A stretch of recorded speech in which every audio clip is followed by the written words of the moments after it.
అబ్బా పుల్ల పుల్లగా కారం కారంగా చాలా బాగుంది. వంట మాత్రం అదిరిపోయింది. మా వంట మాస్టర్ ఇదిగో మా పొట్టి బాబాయే.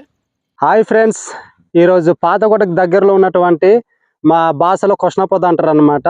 ఆ కొష్ణపొద ప్రాంతంలో అయితే మేము వచ్చి ఉన్నాం. చాలా ఎత్తైన ప్రదేశం, లొకేషన్ కూడా చూడడానికి చాలా అద్భుతంగా ఉంటుంది. అయితే ఫ్రెండ్స్, ఇది పాతకోటకి దగ్గరలో ఆనుకొని కొష్ణపొద ఉందన్నమాట. ఈ తాడుగూడకి పాతకోటకి ఆనుకొని దగ్గరలో ఉంది.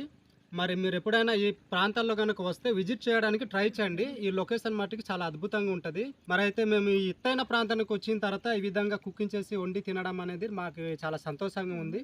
మీరు కూడా ఈ విధంగా ఎప్పుడైనా ఈ సర్కిల్లో వస్తే మాత్రం ట్రై చేయడానికి ప్రయత్నించండి. మరి దానికి ముందు ఈ విధంగా అడ్డాకులతో అయితే చేప కాల్చి, మరి ఈ విధంగా ఈ పాత్రను వాడైతే మేము పూర్వీకుల ఆచారం ప్రకారంగా ఎలాగ వండుతారు ఏంటంటే ఆ విధంగా అయితే మేము వండిన తర్వాత ఇది ఇప్పుడు తినబోతున్నాం అన్నమాట. ఒకసారి ట్రై చేయండి, చూడతాము. బాగుందా? ఉప్మా అయితే నాకు నచ్చింది. అయితే చాలా టేస్ట్గా ఉంది. మీరు కూడా తప్పకుండా ట్రై చేయండి, బాగుంటుంది. ఈ అడ్డాకులతో కాల్చినటువంటి చేపల్ని ఈ విధంగా నిమ్మపిండి తింటే ఉంటుందబ్బా, రుచి అదిరిపోద్దబ్బా. నిజంగానే నేను ఎప్పుడు ట్రై చేయలేదు.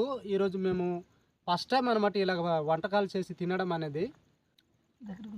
అబ్బా పుల్ల పుల్లగా కారం కారంగా చాలా బాగుంది. వంట మాత్రం అదిరిపోయింది. మా వంట మాస్టర్ ఇదిగో మా పొట్టి బాబాయే. వండినటువంటి వంటల్ని మరి మీరు ఎంకరేజ్ చేసిన వాళ్ళు అవుతారు. ఈ వీడియో కనుక నచ్చితే ఒక లైక్ చేయండి. ఇంకా మరెన్నో కొత్త కొత్త వీడియోస్తో మేము ముందుకు వస్తూనే ఉంటాం. మా ఛానల్ని సపోర్ట్ చేయండి, మాకు ఆదరించండి.